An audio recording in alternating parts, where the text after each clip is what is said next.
Hi guys, Robert here from Irish Whiskey Auctions, and on today's video we have a few different legacy bottles. In particular, what we're going to talk about is white label bottles, what we refer to them to.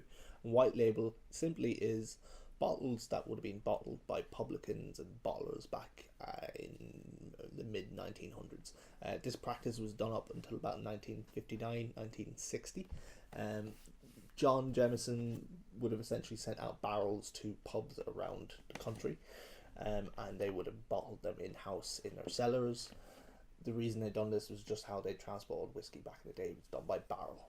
So essentially they would have got the barrel of John Jameson whiskey, and they would have brought it to their local pub. They would have been sent labels with their name of the pub that they were bottling the whiskey for.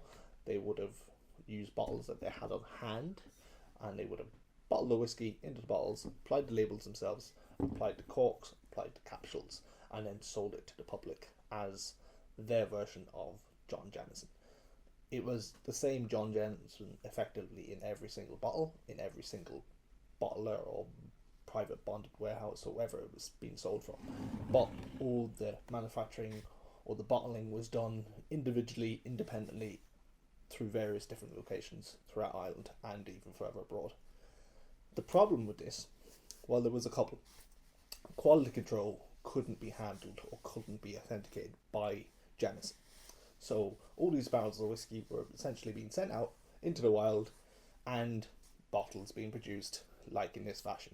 Here's a snapshot of some of the bottles. They're all fairly within the same date range. Some are a little bit older, some a little bit newer.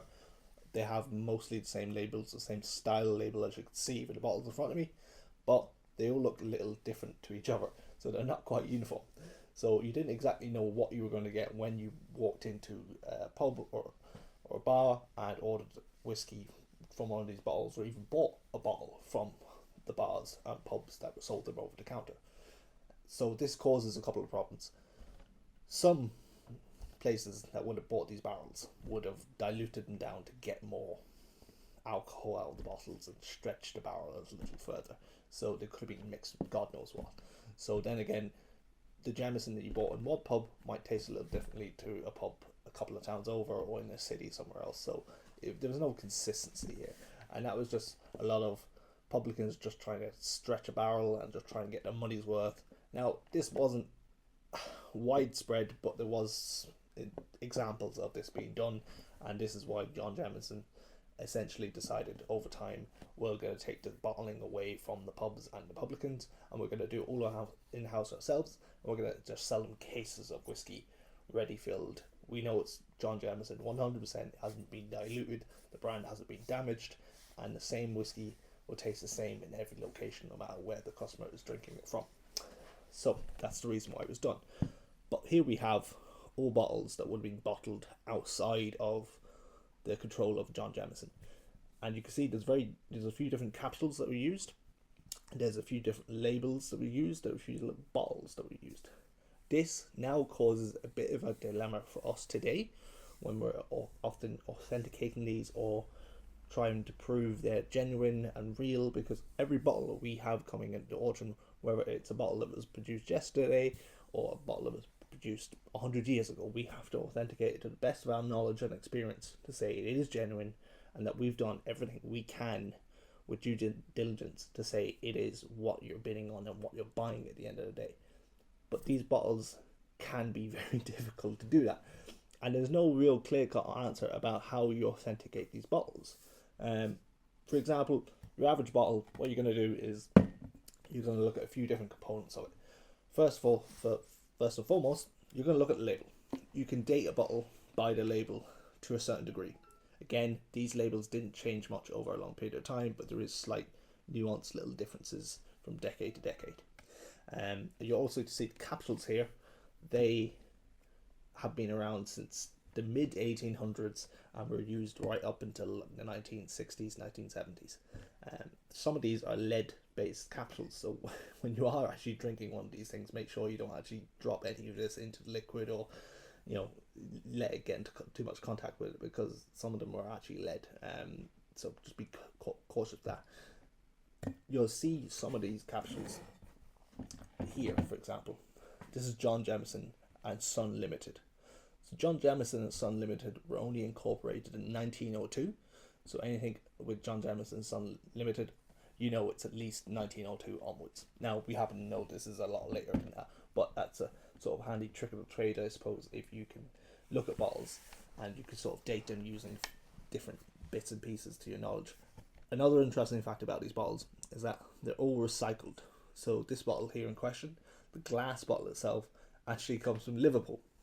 Now why would an Irish whiskey be bottled in English bottlers' bottle? Because they recycle bottles. So then again, this bottle here would have been refilled. It could have contained port or sherry or something else beforehand, maybe even some other kind of whiskey.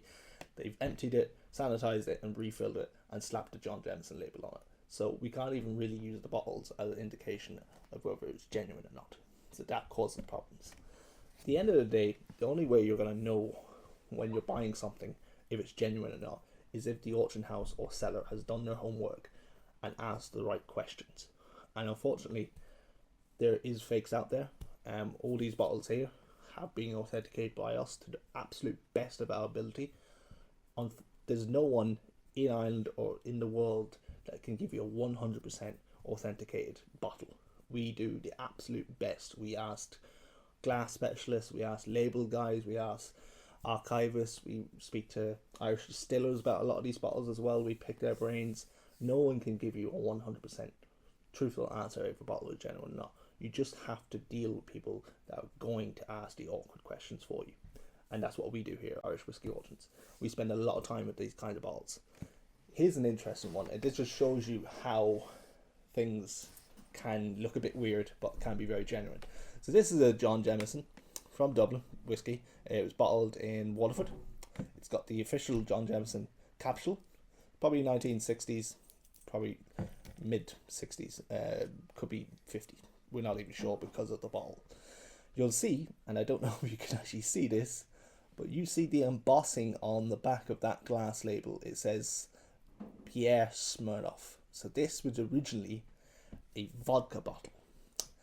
And what happened in this case is that they obviously ran short of bottles when they were bottling the whiskey and went, you know what, we'll chuck it into this vodka bottle, because Publicans used to bottle vodka as well.